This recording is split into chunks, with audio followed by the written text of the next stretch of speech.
Mega TV நேயர்களுக்கு வணக்கம். பெண்கள்.com நிகழ்ச்சியில் உங்கள் அனைவரையும் சந்திப்பதில் பெரும் மகிழ்ச்சி. இன்னைக்கு அல்சர் அப்படின்ற ஒரு நோய் நிறைய நபர்களுக்கு இன்னைக்கு இருக்குது. இதுக்கு காரணம் அதிகப்படியான மருந்து மாத்திரைகள் எடுத்து நம்மளுடைய ஸ்டொமக்கில் இன்னைக்கு அல்சர் வருவதற்கான ஒரு அடிப்படை காரணமாக இருக்குதுன்னு சொல்லலாம். ஏன்னா பாருங்கள், ஒரு பிபிக்காக ரெகுலராக மெடிசன் எடுக்கிறேன், திடீர்னு உடம்பு முடியலைன்னு போனேன். அப்போ நம்ம ஒரு வாரத்துக்கு தான் மெடிசன் சாப்பிட்டேன், ஆனால் எனக்கு அல்சர் வந்துடுச்சு.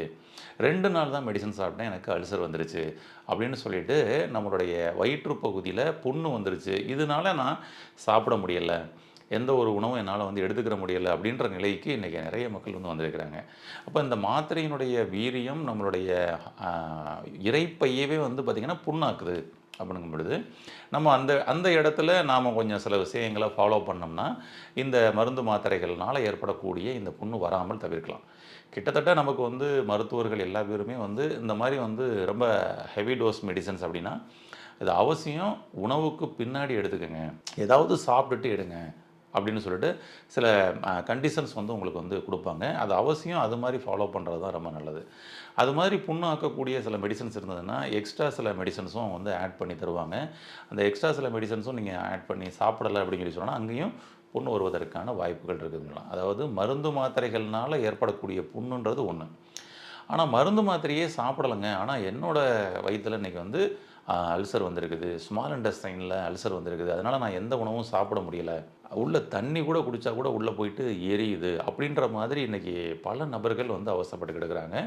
குறிப்பாக காலேஜுக்கு போகக்கூடிய நிறைய பெண்கள் இந்த அல்சரில் இன்றைக்கி அவதிப்படக்கூடிய ஒரு சூழல் இருக்குது. அப்போ இதுக்கெல்லாம் என்ன காரணமாக இருக்கும் அப்படின்னு சொல்லி பார்த்தோம்னா, ஃபஸ்ட்டு விஷயம், உங்களுக்கு பசித்து புசி அப்படின்னு சொன்ன நம்மளுடைய முன்னோர்கள் சொன்ன கூற்றை இன்றைக்கி மறந்துட்டோம். இன்றைக்கி பசிச்சா அங்கே சாப்பிட்றதில்ல. அந்த சமயத்துக்கு ஏதாவது ஒரு டீ வாங்கி சாப்பிட்டுக்கிட்டு நம்ம வேலையை பார்த்துடணும் அப்படின்னு நம்ம நினச்சிரோம். இல்லை ஏதாவது ஒரு பிஸ்கட்டை சாப்பிட்டுட்டு நம்ம வேலையை பார்த்துடணும்னு நினச்சிரோம். ஆனால் பசிக்குது அப்படிங்கும் பொழுது நம்மளுடைய செல்களுக்கு தேவையான குளுக்கோஸ் தேவை, அதற்கு தேவையான உணவு தேவை. அப்போ பசித்து நம்ம சாப்பிடாமல் இருக்கிறோம் அப்படின்னு சொல்லி சொன்னோம்னா இந்த உணவுகளை எல்லாம் நம்ம உடம்புக்குள்ளே செரிக்கிறதுக்கு அப்படின்னா அது ஹைட்ரோக்ளோரிக் அமிலம், கால் ஜூஸ், பேன்கிரியாட்டிக் ஜூஸ், இப்படி சில ஜூஸஸ் தான் பார்த்திங்கன்னா, அதாவது ஆசிட்ஸ் தான் நம்மளுடைய உணவுகளை அரைத்து செரிமானம் பண்ணுது. நீங்கள் பாருங்கள், நம்மளுடைய ஸ்டொமக்குள்ளே ஏதாவது கியர் பாக்ஸ் ஏதாவது இருக்கா அரைக்கிறதுக்கு? எதுவும் கிடையாது. அப்போ நீங்கள் பசிக்கும் பொழுது மட்டும்தான் இந்த ஹார்மோன்கள்லாம் சுரக்கும், அதாவது இந்த ஆசிட்ஸ்லாம் சுரக்கும். அதுதான் உங்களுடைய உணவை அரைக்கும், செரிமானம் செய்யும். நம்ம ஒரு உணவை நம்ம எடுத்துக்கப்படும் பொழுது அந்த உணவை இரைப்பையில் அரைக்கிறதுக்கு தகுந்தவாறு நம்ம எடுத்துக்கணும். அதுக்கு தான் நம்மளுடைய முன்னோர்கள் சொல்லியிருந்தாங்க, நொறுங்க தின்றால் 100 வயது அப்படின்னு. நொறுங்க, அதாவது நம்மளுடைய உணவை நல்லா அரைச்சி மென்று கூழாக்கி ஜூஸ் பண்ணி உள்ளே சாப்பிடணும். சாப்பிட்றதுல மட்டும் அவங்க ஏகப்பட்ட இந்த சொற்கள் மூலமாக நமக்கு விளக்கியிருக்கிறாங்க. நொறுங்க தின்றால் 100 வயது அப்படின்றது. உமிழ்நீர் கலக்கப்பட்ட உணவே உனக்கு ஆரோக்கியமான உணவு, உமிழ்நீரே மருந்து, பசித்து புசி, இப்படி நிறைய விஷயங்களை பார்த்திங்கன்னா நமக்கு சொல்லி வச்சுக்கிறாங்க. ஆனால் நம்ம என்ன பண்ணிடுறோம்னா அதை நம்ம அவாய்ட் பண்ணிவிட்டு இன்றைக்கி நம்ம கண்ட உணவுகளை எடுத்துக்கிறோம், கண்ட நேரத்தில் எடுத்துக்கிறோம். அது ஒரு விஷயம். அப்போ இந்த உணவுகளை நொறுங்க திங்கணும்னா அதுக்கு நமக்கு பற்கள் இருக்குது. இந்த பற்கள் மூலமாக அரைக்கப்பட்டு அது நொறுங்கல் கூழ்களாக ஆக்கி போகுது. உணவை குடி, நீரை கடி அப்படின்னாங்க. உணவை குடிக்கிற மாதிரி சாப்பிடணுமா? ஆனால் இன்றைக்கி நம்ம என்ன பண்ணிக்கிறோம்னா விழுங்கிக்கிட்டு இருக்கிறோம். உள்ள சாப்பாடு நம்ம வாயில் வச்ச சொல்ல டபக் டபக்குன்னு உள்ளே விழுங்கிக்கிட்டு இருக்கிறோம். அப்போ உள்ளே எப்படி அரைக்கும்? நம்மளுடைய வயிறுக்குள்ளே ஏதாவது அரைக்கிறதுக்காக ஏதாவது பிளேடு ஏதாவது இருக்கா?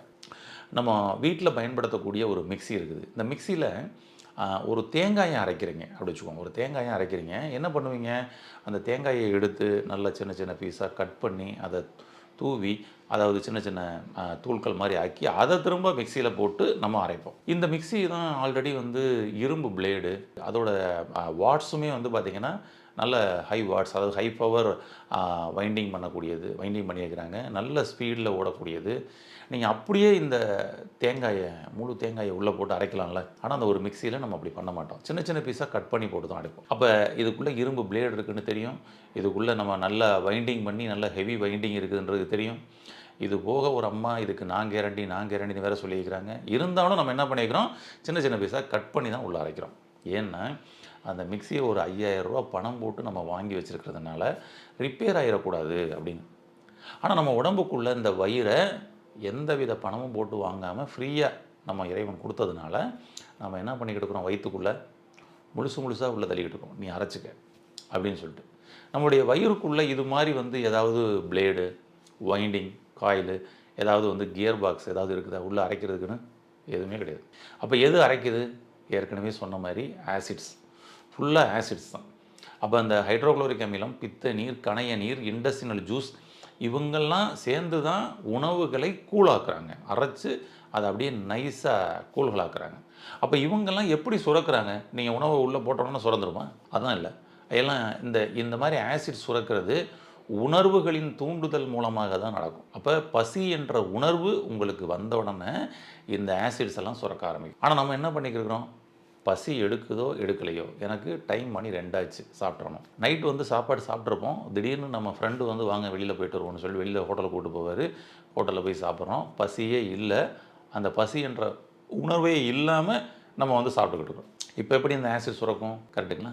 அப்போ அங்கே அரைக்கிறதுல செரிமானத்தில் பிரச்சனை ஏற்படுது. இப்போ பசி வருது, பசி என்ற உணர்வு வருது. ஆனால் நம்மளால் சாப்பிட முடியல. ஆஃபீஸில் ஹெவியாக ஒர்க் பண்ணிகிட்டு இருக்கிறோம், ட்ராவலிங்கில் இருக்கிறோம்.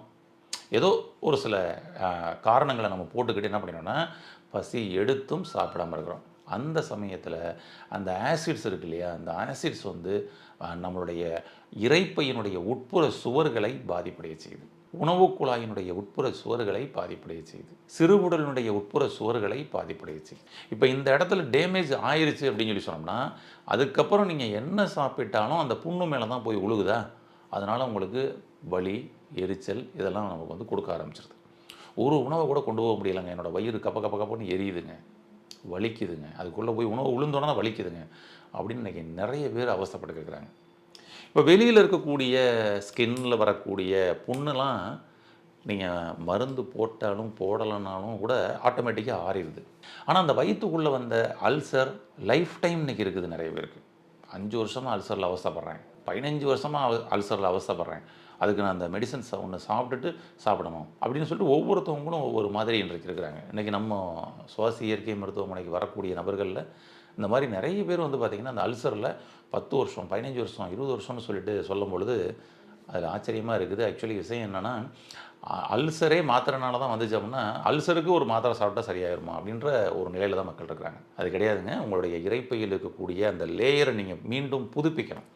ஸ்மால் இன்டெஸ்டைனில் இருக்கக்கூடிய இன்னர் லேயரை மீண்டும் புதுப்பிக்கணும். அது எதனால் புதுப்பிக்கப்படும்? நான் ஏற்கனவே சொன்ன மாதிரி வெளியில் அடிபட்ட எக்ஸ்டர்னல் லேயரில் அடிபட்டது ஆட்டோமேட்டிக்காக அந்த புண்ணு ஆறிடுது அடையாளமே தெரியாமல். அதுக்கு நம்ம என்ன பண்ணணும்னா, தேங்காய் எண்ணெயை தான் அப்ளை பண்ணணும். அந்த காலத்தில் நமக்கு ஏதாவது புண்ணு, பிளேடு ஏதாவது பட்டுருச்சு, கத்தி பட்டுருச்சு, இல்லை கீழே விழுந்து சிராய்ப்பாயிருச்சு, வீட்டில் வந்தோன்னே பார்த்திங்கன்னா அம்மா அவங்க தேங்காய் எண்ணெய் எடுத்து அந்த இடத்துல அப்ளை பண்ணி விடுவாங்க. அந்த இடத்துல இருந்த இடமே தெரியாமல், அதாவது அடிபட்ட இடமே தெரியாமல் அந்த தடம் மாறி இருக்கும். கொஞ்ச நாளில் அந்த தடம் மாறி இருக்கும். அப்போ இந்த தேங்காய் எண்ணெயை எக்ஸ்ட்ரலாக நம்ம அப்ளிகேஷன் பண்ணி சரி பண்ணோம். ஆனால் உள்ள இன்னரில் ஃபுல்லாக ட்ரை ஆகிக்கிட்டே தரணும் திரும்ப திரும்ப. இப்போ உள்ள இன்னர் லேயரை நீங்கள் வந்து குணப்படுத்தணும், அந்த புண்ணை ஆற்றணும் அப்படின்னோம்னா தேங்காய் எண்ணெய் தான் பெஸ்ட். இதுக்கு ஈஸியான சில டிப்ஸு சொல்கிறேன், இதை நீங்கள் ஃபாலோ பண்ணி பாருங்கள். ஒவ்வொரு வேளை சாப்பாட்டுக்கும் முன்னாடி ஒரு 5 ml சுத்தமான செக்கில் ஆட்டின நல்ல தேங்காய் எண்ணெய், இந்த தேங்காய் எண்ணெயை ஒரு 5 ml எடுத்து வாயில் வச்சு லைட்டாக அப்படியே கொப்பளித்து உறிஞ்சி குடிச்சிருங்க, அவ்வளோதான். அதுபோல் இப்போ இந்த தேங்காய் பூ அப்படின்னு சொல்லி கிடைக்கும். நிறைய இன்றைக்கி தேங்காய் பூ வெளியில் மார்க்கெட்டில் சேல்ஸுக்கு வந்துருச்சு. தேங்காய் பூவே தனியாக இன்றைக்கி விளைய வச்சு வருதுன்னு சொல்லி சொல்லலாம். இந்த தேங்காய் பூவை நீங்கள் எடுத்தீங்கன்னா உங்களுக்கு எப்பேற்பட்ட அல்சரும் இதை வந்து குணமாயிருங்க. 10 வருஷம் 20 வருஷம் அல்சர் இருக்குது அப்படின்னு சொல்லி சொன்னோம்னா உங்களுக்கு ஈஸியாக குணமாகிறதுக்கு நான் சொன்னேன் இந்த 2 டிப்ஸு போதும். தேங்காய் எண்ணெயை 3 வேளை உணவுக்கு முன்னாடி, ஒரு சாப்பிட்றதுக்கு முன்னாடி 5 ml எடுத்து அப்படி கொப்பளித்து அப்படியே உறிஞ்சு குடிங்க. அந்த ஈசோபேகஸ் உணவு குழாய் வழியெல்லாம் அப்படியே லேயரில் அப்படியே அவுட்டர் லேயர் ஃபுல்லாக உள்ள அப்படியே வந்து அது ஈரப்பதத்தோடு கொண்டு போயிடும், அந்த லூப்ரிகேஷனை கொடுத்துரும். அதுக்கப்புறம் நீங்கள் உணவை சாப்பிட்டு பாருங்கள், அந்த புண்ணில் பட்டாலும் உங்களுக்கு எரியாது, அந்த புண்ணு சீக்கிரமாக ஆறுறதுக்கு சப்போர்ட் பண்ணி கொடுக்கும். அடுத்தது தேங்காய் பூ. இந்த தேங்காய் பூவை நீங்கள் எம்ப்டி ஸ்டொமக்கில் எடுத்துக்கணும். தேங்காய் பூ கிடைக்கும். ஒரு தேங்காய் பூ டெய்லி காலையில் எம்ப்டி ஸ்டொமக்கில் எடுத்துகிட்டு வாங்க. ஒரு 48 நாள் எடுங்க, ஒரு மண்டலம் எடுங்க. என்ன மாற்றம் நடக்குதுன்னு பாருங்கள். சிலருக்கு ஒரு வாரத்துலேயே மாற்றம் தெரியும், சிலருக்கு 15 நாளில் மாற்றம் தெரியும். ஆமாம், ஒரு 48 days எடுத்துருங்க, உங்களுக்கு தீராத அல்சரும் எளிமையாக தீருங்க. இப்படி எளிமையான நம்மளுடைய முன்னோர்கள் பயன்படுத்திய நிறைய விஷயங்கள் வந்து இருக்குதுங்க. இதை நம்ம பயன்படுத்திட்டாலே போதும், என்றென்றும் ஆரோக்கியமாக இருக்கலாம். இதை பயன்படுத்திட்டு அல்சர் அப்படின்ற அந்த பிரச்சனையிலிருந்து முழுமையாக மீண்டு வெளிவர வாழ்த்துக்கள். நன்றி.